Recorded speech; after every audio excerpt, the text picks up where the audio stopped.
As we go through this, what I want to do is help you understand how to look at the hiring process, how to really find these people, what to do with them when it comes to qualifications, how to make sure they are performing at the right level that you would want them to. And that's really the intention behind it. Just a quick background about myself. I've had 3 agencies. One of obviously is the high level agency with Rob and Alex. The very first one I built was in the dental space. The second one was in the automotive space. I no longer own those agencies. I've exited those. But I also now focus on the high level white label agency, which is the marketplace that you guys all see. All to tell you that I failed long enough, worked really hard to scale the agency, and you just don't know what you don't know, right? So now that I have a lot of insight and knowledge of how to build these things, and that's I'm happy to share some of the biggest mistakes that I've made when it comes to sales build out and also the marketing efforts around it. And if you are new to one of these sessions, by the way, every single month we pick a topic and we go all in on it with a ton of webinars and series like that, typically on Mondays and Thursdays, okay? So today we're going to focus on, really helping you understand how to hire appointment setters and deal closers for your agency. The February theme is around sales process. So really all of February, if you go to the YouTube channel and watch any of the February videos or webinars, it's going to be all around sales process. Last month we focused on organic prospecting, and if you don't have leads coming into your agency, I want you to probably just exit out of this webinar and go watch the ones from January, because everything I share won't be relevant to you because you don't have leads coming into your agency just yet. Okay, so that's one of the things that you want to have in place. So let's get right into it. The 3 things that I really want to discuss is really the timing of hiring, right? A lot of people make drastic mistakes on the timing. Second is how to keep them accountable, right? And the last is really helping you get creative with your reward system, okay? And financial rewards are typically not the best, but it's something that's needed in a lot of the scenarios here, okay? So what should a fundamental unit of sales team look like for an agency? Or even a small business for that matter. So there's really, when it comes to sales activities, most entrepreneurs, they wear 4 hats, okay? These 4 hats essentially could be divided into these 4 categories on the slide. One is the prospector, or the person that's hunting, right? It's the hunter, right? And in our world, we call them appointment setters. Some people call them prospectors. Some people call them greeters. I mean, there's so many different terms and ideas for it. But at the end of the day, they're the ones, if it's a basketball game, they're the ones who are throwing the alley-oop for the closer to come in and slam dunk. Okay? Some of them are good at throwing these alley-oops. Some of them, are great at passing these things. They understand context and all these things. But really what I want you to pay attention to is dividing up the activities of sales that you do as an entrepreneur into 4 different things. Today, as you're starting out, you're going to wear all these hats. You're going to be the prospector, you're going to be the business development person, you're going to be the marketing manager, and you're going to be the closer. For the context of today's session, I'm going to only focus on the setter and the closer, okay? Maybe on another session, I'll do a full overview of what a business development person truly does and a marketing manager it truly does. But when you look at it as a unit, these 4 hats have to be one unit altogether, cohesively working around an offer. Now, first things first, the perfect chronological order of how you hire these people, okay, and what to look for. And I'm gonna give you insights to some of the biggest mistakes that happen when it comes to this. Most agency owners, guess what happens? They're out of beta and they figured out some great offer or a package, and they just bring in a closer, right? They'll just put the salesperson in one big hat and say, hey, you come and do everything, right? You set up the appointments, you close those deals, and whatever you close will split, or whatever reward system we have in place, we'll figure that out, right? But that's a big mistake. So the first thing you want to do is bring in the setter, right? The setter comes first, then the closer, then the marketing manager, and then the business developer. So let me give you a full insight to what each of these hats are, even though I'm not going to go into every single one. The setter are simply focused on the very first portion of your sales process, which is managing the leads. That's what they do. They manage the leads, field the leads, make sure from those leads they turn those into appointments for the closer. The closers, the only thing they're focused on is not hunting, but really shooting the ones that are already set up, essentially, right? They should have a set of appointments that come through their calendar. They shouldn't have to go chase any of that. And once they're on the calendar, now you can say, you know what? Out of 5 calendar appointments that they have, they should be able to close 2 to 3, right? And that's the way you look at it. And marketing manager is somebody you bring in after you have went to the full extension of all your channels being live. Okay? And I'll go through the amount of channels you should have to at least get a setter in place. And business development is where you bring in somebody at a bigger level that will look at partnerships and ecosystems of how you can collect your entire channels into another person's channels.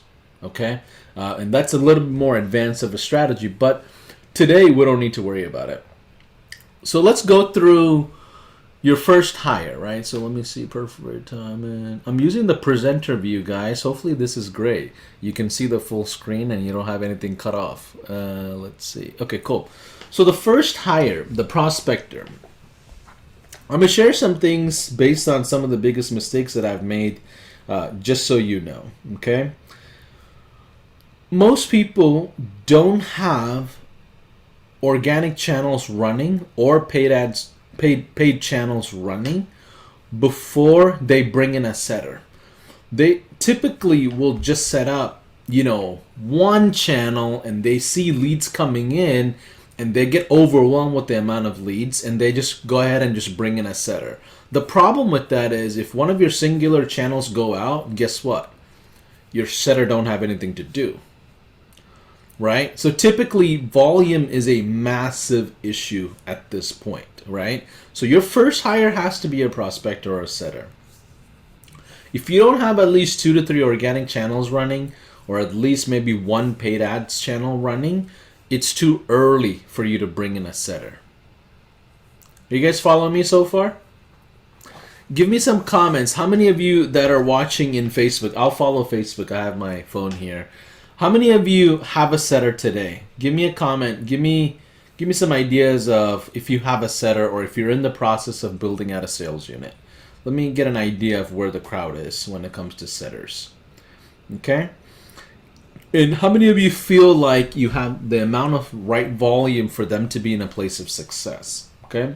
And if you do, the right volume that I look for is like at least 5 to 6 new leads a day, between 2 to 3 organic channels and 1 paid ads channel.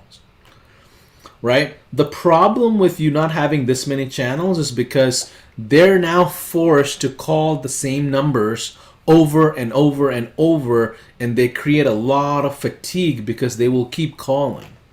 So all of a sudden you're going to burn through all these leads by bombarding them. Let's say you have 100 leads. They have to call the same 100 leads over and over if you don't bring them new leads. Right? Now, otherwise, guess what? You just have to have reasonable expectation of what the volume is. It's okay to bring in a setter at part-time. Okay? If you're going to only set up 1 to 2 channels because that's what you want to get started with, don't bring in a setter for full-time position, right? You bring them in at 4 hours of work and no more or less than that, right? 3 hours maybe sometimes as well would apply.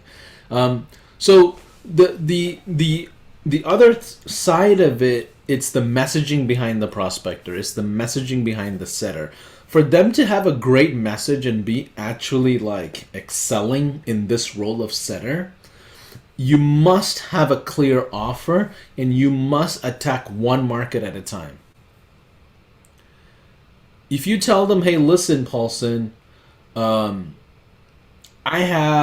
catering to small business owners with my SaaS, right? And they don't have a specific target to go after. When they do get on those calls, guess what? All those messages that they're having, the interactions that they're having, becomes very generic, right? So therefore, it's a lot more harder because now your messaging is not very narrow, right? Does that make sense? Are you guys following me so far? So this is why you want to niche down and have a specific offer before you can bring in a prospector. Let's say you have 2 to 3 organic channels running or paid ads channels running and you're getting leads but you're not closing. You got to look at the offer. You got to look at the packages and see if it makes sense to the market. If the market hasn't confirmed, your setter, just because they're pounding the wave, is not going to oversee the market. They're not going to move the market on your favor just because they're just consistently adamant about following up, right? You just have to make sure the offer is significant. So a couple of things to consider when it comes to measuring KPIs or OKRs, which is objective key result. Typically, OKRs is what you want to look at for the entire unit of the sales team, not just one person, right? What is the collective objective key result that they're going to get you? But each individual piece, you can look at the KPIs and you can decide, did I provide the right number of leads to my setter? Are they getting the right number of responses from those leads? How many intro calls are being generated from those responses, right? And how many appointments or demos are being generated? So some of you may have 1 call closes, 2 call closes. Everything that I'm sharing is around a 2 call close. I like to filter out my leads with an appointment setter and then have a closer come in because I like to sell high ticket services on top of SaaS services. If you are brand new and if you're just doing SaaS, then you might be able to just get away with the 1 call close. And eventually, once you have enough audience, you have enough case studies, you can move towards a demo-less process, okay? And really close deals just right out of the gate just from your website. But it's not a simple transition for you to be able to just go straight into a demo-less process. So everything that I'm sharing with you applies even more to the SaaS hybrid model and the agency model more than just SaaS alone, okay? So these are some of the things that you want to look at. Now, criteria you want to set for the setters. What I mean by this is like, how are you going to, really make sure they're engaging with you? Let's see. I'm looking at some of the comments. So as you guys have questions, guys, on Facebook, put the comments down, or if you want to add to what I'm saying or, disagree with something that I'm saying, feel free to add that in there as well, because I want to make sure it's an interactive process. But the way I would reward my setters, there's 2 ways to go about it, okay? In the beginning stages, you're going to probably want to use the second method, which I'll talk about first before I talk about the first method, which is each setter gets paid by appointments that show up for a flat fee, right? So for example, let's say you pay them $5-6 an hour, but for every appointment that shows up, you can pay them X amount of dollars, depending on the industry, depending on the amount of leads that you provide for them, depending on the volume. So if the appointments show, then essentially you're providing them a bonus on top of your normal volume. The first method that most people don't look at, which I think is better for the long haul, is you create a unit. So just like how you have your entire unit, you can create a subunit where under one business development person, you can have 2 setters and a closer, okay? Now the way you can go about this is by creating a pool of performance based on the deals that are closed. For example, if me and Roger, let's say I'm the setter for Roger, okay? If I set up an appointment for Roger and Roger end up closing the deal, then what you do is reward Roger for closing the deal as a closer, and then a smaller percentage would come to me. And the reason why this is really interesting is because this avoids setters overloading calendars with unqualified people. Are you guys following me so far? Right? The second method is typically paying $5 or sometimes even $10 for an appointment that shows up. The problem with that is setters are aggressively just consistently just setting appointments hoping that somebody shows up because they're focused on just show up, whether it's a qualified person or not. Right? The other method allows a longevity. So your setters essentially don't put together a bunch of people on the calendar for the closer, and all of a sudden closers ratio is going down because the setters are overloading with unqualified prospects. Okay? And this is something you avoid by rewarding the unit together based on a percentage. So let's say you pay 20% recurring or of the first month, however you want to go about it, 20% of the deal for the closer. Another 5 or 6 or 7% could go to the setter, where your acquisition cost ultimately is less than 30%. Are you guys following me so far? That to me is a better system than paying the appointment setter just $5 for a showed appointment, because the problem with that is anybody will show up, then all of a sudden your closers get very discouraged. Right? Their mindset is just going to drive them crazy, because no matter how hard they try, all these leads are coming in, all these appointments are coming in, but they're not able to perform because ultimately these are unqualified people. Remember, we talked about purchase cycle, sales cycle, right? And experience, right? So some people are just not in the purchase cycle, even if they're in the sales cycle, meaning, yes, Roger, I'm interested in buying from you, but I'm not interested in buying from you today because I may not be in your purchase cycle, right? So either way, take a look at this and figure out what applies to you, right? In the early stages, more than likely, you're going to have to go through appointments that you pay for, right?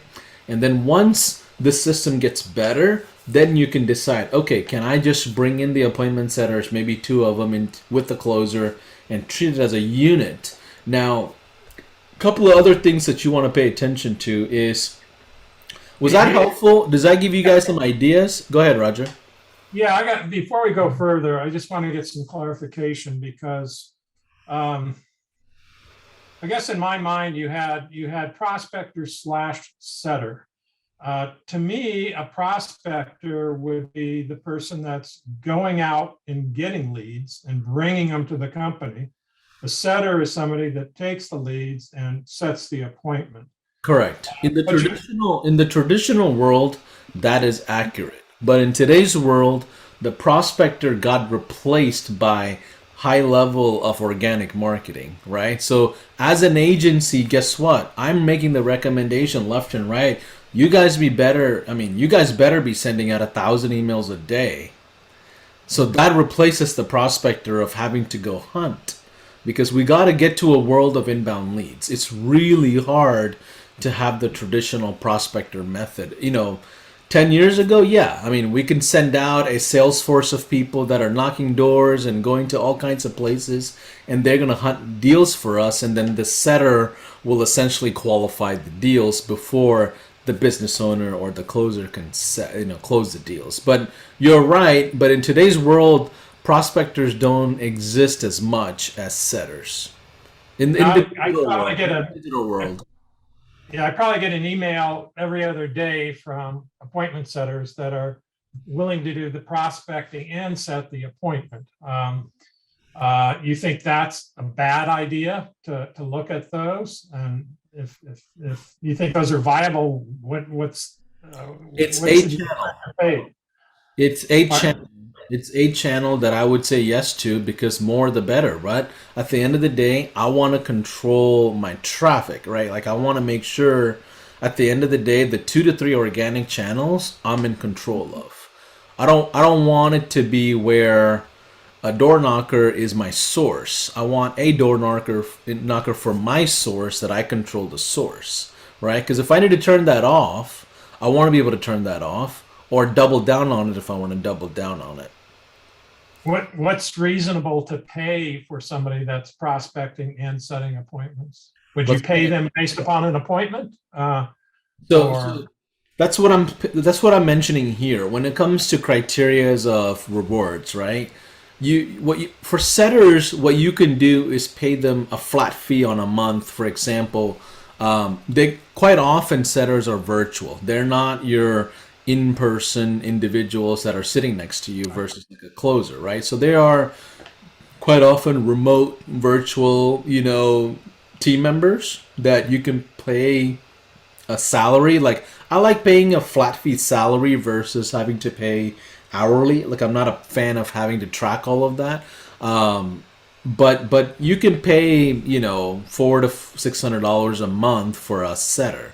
Now on top of that, if you want to create a reward system based on performance, these are the two methods I would create a reward system.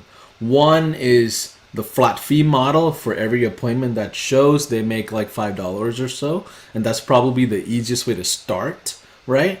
But the better way to me is creating a unit of two setters with one closer, and then based on that unit's total pool of money that they're making, they divide it up 20 to 10 or 30 to 20 or however generous you want to go. Now, when you're selling SaaS, you're selling low ticket quite often, right? And this model works better when you have a higher ticket offering, right? There's not a lot to cut up, right? So you got to tread lightly on where you apply this. To me, this makes more sense if you have a hybrid model of a $2,000 package, or something along those lines versus just the $200 SaaS accounts. Okay. currently, what I've been doing really for about the past year, I kind of switched my format around, but I do a discovery call, which is usually 20 minutes, maximum 30 minutes to find out if they're a right fit for us. And then if they are, then I schedule a strategy call where I do a bunch of research, do a big presentation, and go for the close. Okay. So would you expect an appointment setter to do that discovery call? I mean, that's You shouldn't have a two call discovery. That's not an efficient way to run it. What I would do is turn that first discovery call. Is that a Zoom call or a phone call? no, I do a Zoom call with them. Yeah. So you're doing two Zoom calls. Yeah. The second one, I do like hour and a half worth of research on their business and so forth. And then my proposal is based upon that research. I don't want to go through that research till I know that they can afford the services. And that's what the discovery call is for. It's just a get to know you call. Very, Yeah, pretty so quick. so the way I would probably do that is by, instead of having two Zoom calls, I will turn the first call into a phone call. I want to get on a phone call with them and qualify them. And if they qualify, I'm not going to do a research call. I'm going to do a quick 20-minute demo call that explains my product and services, and I'm not trying to customize any deals. So, and I don't recommend custom anything. So, in my world, I would say 20 minutes, I'm going to tell you whether we fit exactly well and how we're going to do this. And then you can have a 45-minute call as an onboarding process later on after the deal is closed if you want to customize something.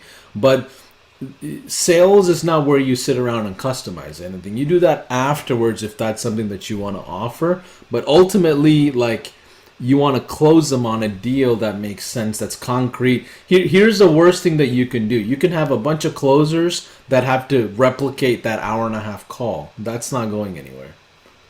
I see what you're saying. Right? What Like, point? What point? I mean, I've heard this, in seven-figure agency and high level and so forth, where um, you, you really should hire, like you say, a setter to begin with. But you, as the owner of the agency, usually end up being the closer for a period of time because you're the most knowledgeable, you yeah, have the and most experience, and then eventually you'll hire that closer. Just like what you said. What would be the break point for that? In other words, would it be a yeah, this is a great point, and this is something that I wanted to be very clear on. you can go really far as an agency without a closer. Okay? You as an agency owner, guess what? We care about our products and services. We live in it. We have full insight to what we're selling. And I truly think you can get to 80 to 90 to 100 grand a month by you being the only person that closes. Okay? Most agencies make a drastic mistake of bringing in appointments that are too early or a closer too early, or they're thinking about processes. They're like, you know what? I got to get out of the weeds of things and let me bring in somebody. And they'll bring in somebody like at 15, 20K when you don't really have a business just yet. And guess what? Your sales will just drastically drop down right out of the gate because now you have a change in the process, whether they're even good or not. Right? Even if they're good, they still got to get good with your products and your services, right? So that drastically will create like this downfall of now you overselling to just make ends meet, and then the appointments that are all of a sudden will just bounce because they're like, well, like I can't close this deal, like I can't close your products, right? So you got to tread really lightly on the timing, but I do believe that a single owner agency person could go well past 50, 60K into the 70, 80K a month before you truly bring in a closer. And even when you do, you got to tread really lightly on how you put them in a place of success. So, to that note, the best ways to find a setter, let's talk about the setter, right? I'm a big fan of using agencies to bring in a setter. Okay, and the reason why I say this is because the recruitment energy and the recruitment burden of finding people when it comes to sales is very difficult for the agencies because honestly the best closers are closing real deals that are worth $100,000-$250,000. They're not sitting around selling a 1K retainer. Those are early new rookies that are trying to make ends meet, or they're trying to level up their resumes or stats in some sense. So we typically deal with like a pool of people that are not as advanced in general. But when it comes to setters, right, I like agencies. I'm a fan of agencies, and I've used agencies, right? And typically they will cost around $400 to $500, sometimes $600 a month for a setter, and these are people you're paying, bi-weekly sometimes, and then on top of that, you can create your reward method, whether it's pay by appointment basis or things like that. Latin America, by the way, and I have no stereotype against one or another. I absolutely love Latin America when it comes to the setter position. I've used them personally myself. The two big things about Latin America for me is, one, they're on our time zone. They're very close to the US time zone, right? So therefore, when they're calling, like they're functioning in our the West Coast to East Coast to Central, right? So you can now spend time with them and really train them, or really understand where they are, things of that nature. The other thing is, quite often I like setters that can speak Spanish, because a lot of my industries, like for example my automotive agency, I had no problems running Spanish ads, right? So that's another flexibility you get. The other thing with agencies is that if a setter is not good, they typically have a pool of roster that you can tap into and say, hey, listen, this setter is just out of steam this month. It just seems like they can't get the ball rolling. Can I get a different person that can handle this offer, right? And typically these agencies, these placement agencies, these staffing agencies are agile enough to have recruitment, they have a pool of roster, so you don't have to sit around and recruit all day long, okay? And the other thing you want to pay attention to is you want to figure out if the agency is overloading the setter, right? Let's say you go with an agency, you want to make sure that setter is not handling 10 or 15 other agencies. It's okay if they're handling 3 or 4, but if they're handling, anything more than that, typically that setter is going to burn out. They're not going to follow up on a lot of these leads. They may take that initial primary interaction, but they're not going to follow up. And everything I'm sharing, guys, this is outside of automation, right? This is beyond automation.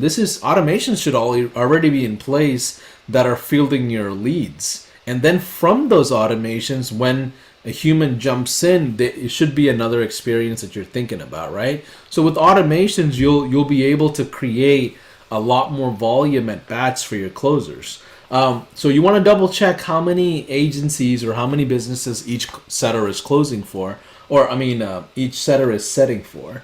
Then the other thing is recording and reviewing Zoom consistently. Like, I like to make sure my call recordings are turned on when they actually function from either Eliza or the conversations piece, because I want to listen in. Whenever I get time, I'm going to listen in and figure out how do they handle objections, right? And then there is typically these agencies will train them to a certain level, but it still doesn't mean they're 100% trained on your services or products. So you do have to orient them, even though you're not necessarily handling the recruiting component of it. Now, the last piece of the setters that I want to really share is the channel gating, right? The language that you provide the setters is going to make and break what happens to these leads. Like, for example, you want to make sure certain businesses have this, X amount of employees, X amount of revenue, or X amount of services. For example, when I was doing automotive, I wanted to make sure that they did custom lift kits. If the shops didn't do lift kits, I didn't want them as a client. So what do I do with my setters? I would tell them, hey, listen, when you talk to these business owners, ask them what their service lines are and ask them if they do custom work. If they don't do custom work, then avoid putting that person on the calendar because they just simply don't qualify for our offer. Now, what I would do with that person or that lead is throw them into our soap opera email so they just get nurtured over and over about how we can work together in other capacities. Okay? Now, any questions before we go into closers? Any questions on the setters? What are your thoughts so far? I want to see some comments in the Facebook thread. The streaming. Micah says, if you're using GHL, you need to automate this with forms. Well, yeah, if your clientele will actually fill out forms. They don't know, like, and trust you anytime yet before they will fill something out. So this is us talking about handling leads from organic channels and paid ads channels. Even if they become a lead, guess what? You're not going to be able to send them like a survey or a VSL and expect for them to fill that out. You're much better off having a setter go after those leads. Any questions on setters before I go into any other topics? And what I'm going to do is talk about closers next. I'm looking at the Facebook streaming, guys. Anything you guys want to add on? Paulson, you just said something right at the end there that was interesting to me. You said, if a setter does not qualify a person, then you could move them towards another product. So like if you're a hybrid agency and your main offer is done for you services with high level, as part of that, if they're unqualified for the done for you services, can you have the setter redirect towards a meeting on just the high level offering? Yes, you can. So you have your gateway offers, core offers, maintenance offers, and downsell offers, right? Your marketing manager is going to be on a hot seat if a lot of these offers are not qualifiable, right? So why is traffic coming in to the setter and the ad buyers and the closers when they don't qualify for our offer, right? So this is where the marketing manager and the business development person really have to put their hat on and figure out how the traffic is coming in. But ultimately, to your question, yes, 100%. If they don't qualify for your maintenance offer or your big ticket item, you should be able to downsell them on a SaaS offer.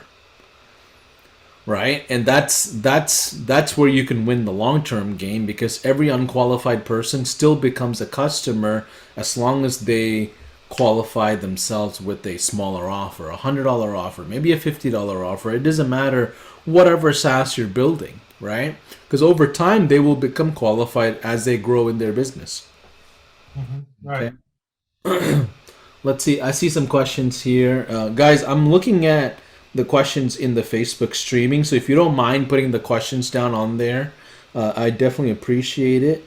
I have a hard time going through Zoom questions as well as the streaming. So Robert says, what software would you use to find out the company's revenue and employees? It's not a software. You're going to actually have the setter ask them qualified questions like, hey, is this, what kind of volume do you handle every single day in your business? What are your most common services, right? And when they ask you that, then they will give you a good range of where they are in business. But your question of revenue is going to happen on the demo, right? Not necessarily the setter. You want to make sure that the setter provides the feedback that these people are in it for the long haul, right? Like they do understand that we're about to exchange money. Like they need to know that they're gonna have to pay for something, but you don't have to have the setter go into, a ton of revenue and financial oriented questions, because if you do that, it's just way too early. You just haven't built that trust yet for them to even truly answer. So what I would do is confirm the volume of the business versus the revenue of the business. So I'll ask them, hey, do you guys currently handle at least 50 custom jobs every single month? Is that something you do? If so, then that tells me we're at least their top line revenue, because I know what each one of those products are worth. Does that help, Robert Harris? Hope that makes sense. There's not really any softwares that's going to tell you what a company is worth outside of scraping them from some public forum. Typically, that's not even accurate information. It's typically filed taxes. It's not even true revenue of their current quarter, right? Hopefully that helps. Let's see. I saw a few more comments that came in. Let's see. Crystal Bella says, what would be a minimum product dollar amount to know if you should get an appointment setter versus selling only online? Ours is $99 do it yourself or $399 done for you monthly. So the $99, I would just see if I can run it as an online system where there's no appointment setting. But really for the $399 is where I would see if I can set up an appointment person that will basically give me the appointments that are efficient. But the lower you go with your ticket, the harder it is to bring too many people into that mix, right? So that's, like I said, this applies more on the SaaS hybrid side. Okay. Now, common recruitment. Let me see. Did I? Okay. So let's talk about the transition from setter to closer. Okay. So at this point, the thing that you got to pay attention to is that you have enough volume coming in for the setters, right? And if you have the volume, now you can possibly even hire a second setter, because I recommend you being the closer for as long as you can go, right? And then you bring in the closer, okay? So most agencies, honestly, they make the mistake of hiring a closer way too soon, okay?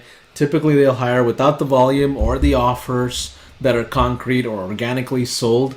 And a good indication is that is your calendar at least set at 70% capacity on appointments, not leads, but appointments. If you are at least at that 70% range, right, when you look at a whole full week, then you can consider bringing on a second setter. Now, sometimes a second setter doesn't make sense, as you grow your business, let's say you bring in account managers and project managers, and as the business owner, now you have responsibility of handling the account management team as well as the sales team, right? What you probably have to do is jump into the operations side, and it's very reasonable for you to bring in a closer. To me, I'll be very frank. Nobody's gonna close the way you would close. They don't care about your business as much as you do. Period. I don't care how good the closer is. I don't care how good an appointment setter is. They don't care about your business that much. Okay? And I say this because when you bring in these great individuals, remember, you're not trying to replace your sales skills. And if you try to do that, guess what? You're gonna suffer like I did, where I felt like nobody can close like the way I can close, and I just felt like I'm never gonna find a good closer, right? Because my standards were just a little too high.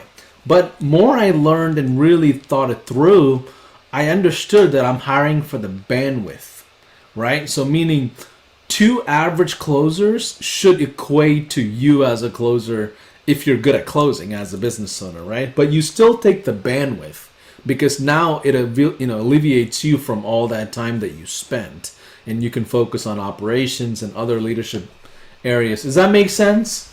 Give me a 1 if that makes sense to you? Does that hit home? Like, I promise you, many of you have tried hiring a closer way too soon, right? And they just don't have the volume, or they're just waiting for what to do. They're just in like this little limbo, right? And that happens quite often. Now, common recruitment problems that agencies face, like I said, real top closers don't sit around closing 1K deals. Real closers sit around closing 6-figure deals and 7-figure deals. They're not entertained by, a 12K a year deal. Not that many people, especially the ones that are starting out. Yes. So the pool of people that you and I as agency owners, or myself, previous agency owner, like you just don't have a lot of top choice, right? So, and remember, you know more about the business than they do. So when you bring in, to Roger's point of when you would hire, I made the recommendation you should be at least well above 50 to 60K in revenue monthly, and if you're not there, it's too early to hire somebody. To me, you can last that long at least. And then you don't hire for the expertise of you're not hiring because they're an elite closer, because remember the pool of people that you're working with. You're hiring for the bandwidth. 2-3 of closers of what's available to us would probably replace us as the business owner when it comes to closing. Okay? And sometimes I'm going to share things just out of my frank honesty and what I feel, and the experiences that I went through, and it's not what you may want to hear, but I want to give you the information so you're at least well aware of what you're getting into. Now, when it comes to Roger says, what does LTAM stand for? Latin America. That's my favorite region to hire setters from. Let's see. Okay, cool. So criteria for closers, right? Money talks. So everything quite often is around how much money they're gonna make. So if you're coming in and you're saying, hey, listen, I have a bunch of low ticket offers, it's gonna be that much harder for you to find closers. Right? Because guess what? If Roger had $5,000 packages as a closer, I'm interested in closing for Roger versus, let's say, Lee, who may just have a bunch of $300-400 products. Right? So the way you entice them when you have SaaS or low ticket offers is by providing the volume of appointments, giving them more at-bats, giving them more attempts at closing larger numbers, and that's what's going to really elevate them in wanting to close for you. Does that make sense? Are you guys following me so far? You see how critical it is to have the volume when it comes to the SaaS lower tickets, because they're not going to be excited because there's not enough money in there, right? For them, they want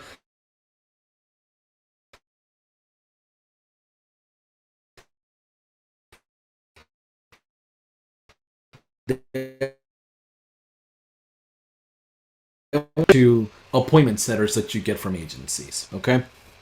And I'm sure I'll piss off a few people with this. Okay. And I'm okay with that because this is a personal experience I've been through. When it comes to agencies that provide closers, right? Because there's only a few amount of closers, a lot of these closers exchange from teams to teams, from agencies to agencies. Okay? So it's really the same pool of people that a lot of these sales agencies are tapping in through, right? They're cross recruiting against each other quite often. Okay? The other common mistake that I see is with a lot of the agencies that are sales driven, that provide closers, right? Just because they can sell courses doesn't mean their closers are trained to sell retainers. Okay, somebody can close 5K, 10K of a massive course because they have such a high amount of social proof and the coach behind it and a team behind it. But that doesn't mean that same agency can provide a closer to you as an agency to sell local business retainers. Okay, those are two different skill set and two different types of offerings, right? And retainers are not the same thing as SaaS. Closers that are great at selling retainers more than likely will struggle on the SaaS because sometimes low ticket is harder to sell, believe it or not. Because guess what? Your energy towards low ticket is different than high ticket. As a closer, you're not really excited to sell $200 versus $100K. Right? These guys and gals have big appetite, so you have to attract them that way. And in my experience, when it comes to closers, I like building somebody in-house. Okay, and that's going to be probably contrary to a lot of people, but when I look at big businesses, they're built on partnerships, not by individuals. And the partnerships come from the opposite skill of the owner. Like for me, I was fairly confident and reasonable with sales, so my partners were always engineers or folks that are fulfillment driven or account management style individuals that are analytically driven, and that's the type of partnership that I built. So if you're on the opposite side, you want to have a partner like Lee. How are you, Lee? I spoke with you in Dallas at Christine Seals event. Your scenario is perfect, right? Because you got a buddy who's Kevin that is a sales machine and you're on the technical side, right? So for you, it doesn't make sense to go hire an agency. That partnership is in-house. You can train and work with Kevin however you want to. I don't mean to put your business out there, Lee, but you get my point, right? That's a better scenario versus anything else. Myself and Lewis, right? The scenario was I'm the one closing, he's the one fulfilling, and that worked a lot better as a partnership versus me having to now go get a remote sales-driven agency that may or may not provide me the closers that are closing everything else, right? So be careful and tread lightly on sales agencies that'll provide closers and make sure that they're selling SaaS or retainers that matches your product offering. If they're selling courses or high-ticket masterminds, and then if you put them on a $297 SaaS plan that they need to sell, I promise you they will fail. It's different mentality, different psychology. Okay? Does that make sense? Is that helpful? You guys getting some good clarity around this? Okay. Good. And I'm going to keep telling you things sometimes that you don't want to hear, but I know that it's important for you to know these things as you go through building out your businesses. Okay? So closers excitement sometimes. I like to avoid international sales teams. I'm not a big fan of Asia Pacific when it comes to sales. I like to go to India, Philippines, Pakistan, all these countries for fulfillment. I don't want anybody from that side of the world setting appointments on my time zone. One, there's a language that is really tough. The other is the context of the culture, where Latin America to me is more favorable to the US culture, the Canadian culture. Okay? And that's not a stereotype. I'm just telling you from personal experience that that's worked better for me. For some agencies, it may work differently. If you're in Australia and you're listening to this, it's perfectly fine for you to be for you to have a closer in Asia Pacific. It doesn't make sense for you to have somebody in Latin America or Central America or Europe for that matter, right? You want somebody that understands your area regional culture when it comes to setters and closers. Here's the other side of it that you really want to pay attention to. You have to get to a world of tracking data and figuring out where the appointment setters are failing. Okay? Do they have enough volume? If they do, is it the right volume? If so, is it the relevant volume? Are they talking to the right people? When it comes to sales side of things, the closers, you want to make sure, are they truly getting qualified people? Are you spending time with them? And you don't need to be training closers. You want to provide them product knowledge. Where setters, you can train them up to becoming closers later on, right? But closers should already come with those raw skills where only thing you have to do is infuse the product or service knowledge, okay? What were your biggest takeaways, guys? Let's go ahead and interact and let's do a quick Q&A and we'll go from there. I'm looking at the Facebook streaming here. What was your biggest takeaway? Anybody want to turn your cameras on and share some thoughts here? Yeah, for me, Paulson, it was it's Roger. It's the differentiation of the positions. I made the mistake a few years ago of hiring a quote salesperson who was out prospecting, setting the appointments, and who I expected to close deals for me and bring them to me and on a silver platter, and then we would fulfill. He ended up, and I was paying him as what I would consider a closer, 20-25% on these deals. But the reality is he never closed. He was just a lead setter in reality that I was paying as a closer. So I fired him last December, and the only thing I've been working is on incoming, like you said, and my business went up 48%. So there you go. That's the best fire I could have made, So yeah, and a big mistake on my part. Yeah, and that's a tough lesson. But the thing is, that is the traditional way most businesses have taught and hired outside of the digital world. Sales guys are sales guys. They're all put into one place, and that's not the reality.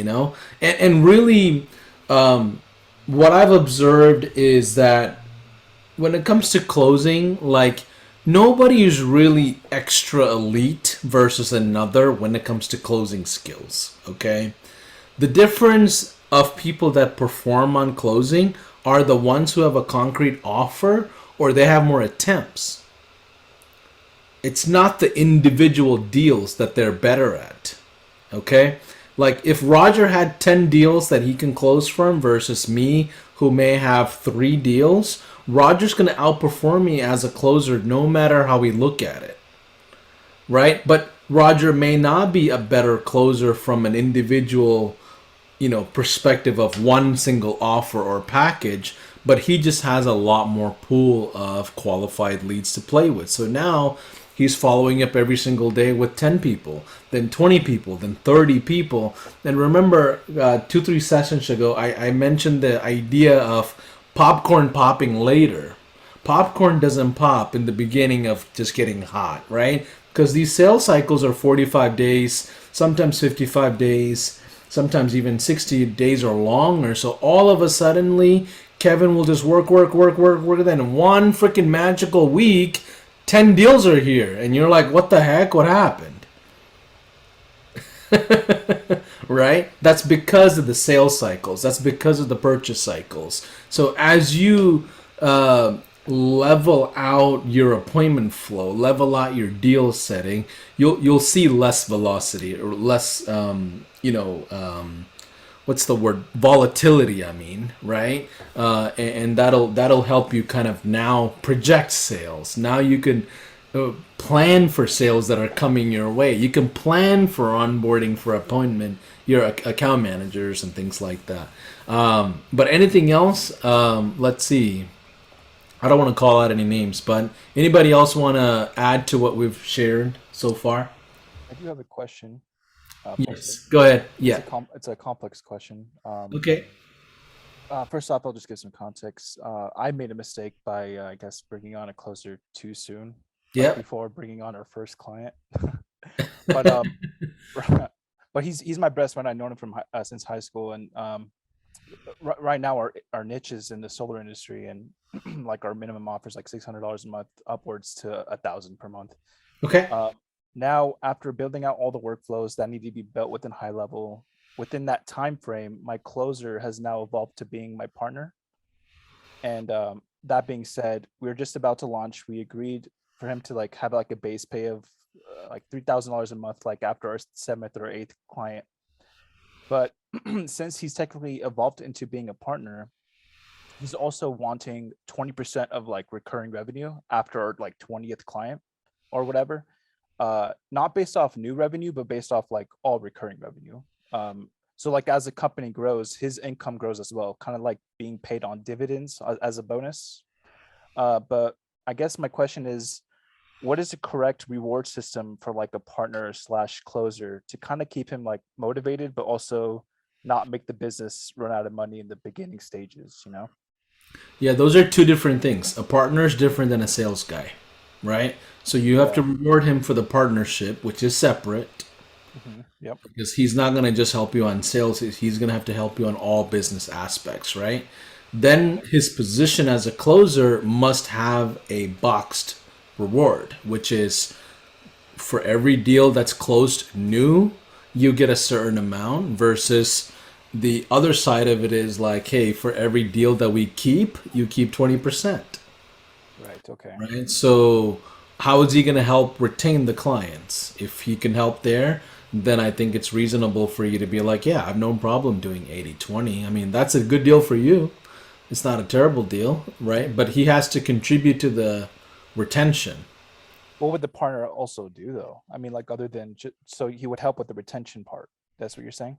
Well, I mean, it depends. So, like, I truly believe there's only two types of business owners in the agency world. One is your technical, analytical, your engineering mindset guys and gals, and the other is the business development, marketing, sales oriented guys and gals.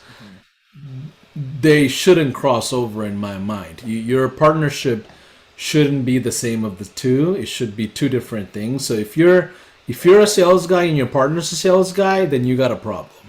And the opposite, He's right? going to be So the first and only like sales guy to get this off the ground, and that's technically he'll be only focusing on that. Whereas I'm basically going to be like running the ads and I'm doing the onboarding and yeah. doing So all the so stuff. So yeah, which is totally fine. That's a great scenario for you, but as soon as he gets to a certain level, he's gonna have to put together a sales team. right, yeah, And now he manages that sales team. He's gonna turn into not just a closer. He's gonna turn into a business development person right, eventually. That's typically what would happen. So his responsibilities would be managing all the appointment setters, managing all the vendors you have there, managing the closers, making sure the recruitment's happening, making sure the product makes sense, making sure your organic channels are running, your paid ads channels are running, right, everything that's around incoming business. right. Okay, Yeah, I mean that's the way you look at it. If it's a closer, you just reward them for the close, and they're not helping you run the business, hmm, right? And one big mistake that happens in partnerships, like people assume partnerships should be 50-50. hmm, And that's a big mistake because in my mind partnership should be 200%, right? Two people going 100% exactly. Yeah, versus two people dividing up their 100 into 50-50 of activities, collectively doing the same as one person, right? And that happens quite often, right? So make sure you clear expectations and have two different channels of right. responsibilities that you take on, so you could go double the speed, not half the speed. Okay, cool. Yeah, I guess my one of my biggest fears was just like I guess running out of the money in the beginning stages by giving too much away. I guess like 20% recurring revenue, but I guess that wouldn't You- be an issue. Like if it's after like the 20th client or whatever, right? Like, Even if you just had one client and you gave them 20%, there's nothing wrong with that. mhm. You just got to make sure you're charging and you have enough margin. I mean, how much margin is there? I mean, agency services and SaaS services, you Yeah, high have margins. you have 70% margin, so it's totally okay. There's Okay. nothing wrong with you giving away 20% recurring to a business partner, right? Mhm. Yeah. But it needs to be 20% of the margin, not gross, Okay. right? You're not going Yeah. to give away gross and then not pay your employees. Well, see, I guess we agreed on after expenses, Correct. That's what but I mean by not going gross. Yeah. not, but he also says not like, let's just say if we bring on like more people, I guess his logic was, why should he take a pay cut if we bring on more people? Is that a wrong way to look at it on his end? Yeah, it is. Because your expenses now go up and you have less margin unless you're bringing in people for, like, you're not going to bring in people for the fulfillment side anytime soon, I hope. Yeah, I You want to bring in people for the sales side first so you actually elevate your sales and numbers, so then you hire the fulfillment side. You don't build up a huge fulfillment side without sales. exactly. Okay. Yeah, so essentially, as you bring in true team members, your sales should prove and justify more team members, Okay, cool. Yep. right? An account manager, they should be able to handle 70 to 80 accounts. A project manager should be able to handle 120 monthly on projects, Right. right? So if they're not at that volume, then you know what you want to do is hire and build up the sales side as much as you can. Okay. Thanks for the help. I Yeah. also noticed that you in your bookmarks you play chess.com. Maybe we could play sometime. I do. I play Madden, I play 2K and chess, and I read. Those are Okay. those are my entertainment of choice. All right. Thank you again. For sure. Anyways, anybody else? Any other comments that? Let me check the streaming here. Let's see.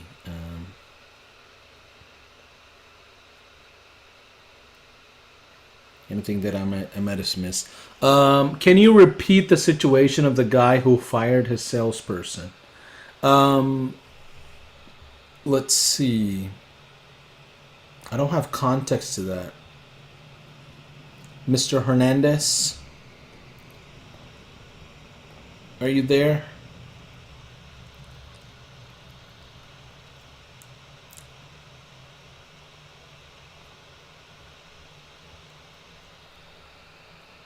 Yeah, I'll wait for him to unmute and see if I can provide some clarity. He's asking, can you please repeat the situation of the guy who fired? Oh shoot. Yeah, hey, are you there? Sorry, I'm here. Sorry, I'm here. Oh, okay. Tell me what's going on. Help me. I didn't understand your question. So sorry.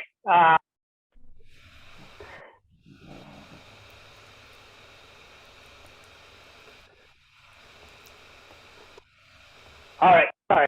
I was in the browser and on Facebook and there was an echo for me. Sorry about that. So the person that talked for David just now, he mentioned that he fired his salesperson because there was a situation where he was paying too much. And I didn't hear the beginning of that conversation. That's why I was asking. That's what I was asking about. No, I think you said hired, not fired. Oh, I see. Okay. Yeah, he was saying he brought in a salesperson that he felt like he paid too much, and they turned into a partner. Okay. Okay. Let's Perfect. see. All right. Thank you. Anybody else? Guys, honestly, the number one thing that you got to pay attention to today as you launch your agencies or in the beginning stages is going back to what I shared about January. You got to have organic channels and paid ads running. Get to that world as early as you can, because what's going to really scale your businesses is paid ads. It's not organic. Okay? Paid ads will excel your business, and you have to run paid ads.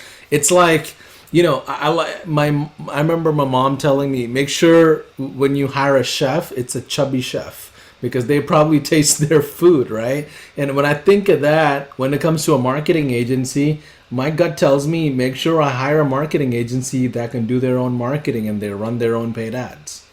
Okay? And that's the same mentality that I would recommend you get into, is having those organic channels up and going, and then the first hire you want to really do is the appointment setter. Now can you overload the appointment setter to the point where you have 70%, 80% occupancy of appointments for a closer, which I think is going to be you all the way until even 60, 70 grand a month. Okay? At that point, you can decide, okay, let me hire a second appointment setter to see if I can really, create efficiency in my calendar. And then at that point, you can throw in a VSL for qualifications or survey systems to help them filter it out, and then get to a world of bringing on a closer. But hopefully today's session was exciting for you and gave you some great ideas. Let me know if you have any other questions or any follow-ups. We'll have this recording set up into the YouTube channel. Again, February is all of sales process. Guys and gals, by the way, tomorrow, pop quiz, what's happening tomorrow?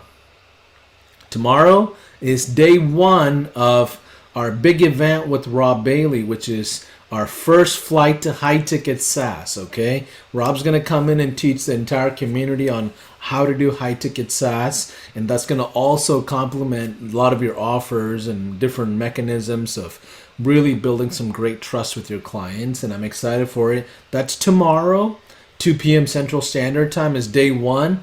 Day 2 is Monday, day 3 is Tuesday, day 4 is Wednesday. We're going to do a 4-day intensive workshop that's going to be absolutely powerful for the entire community. It's going to be similar to how we did that event with Joel Kaplan of 10K in 10 days. If you enjoyed that, I recommend you coming and enjoying and really, really paying attention to what Rob Bailey has to teach.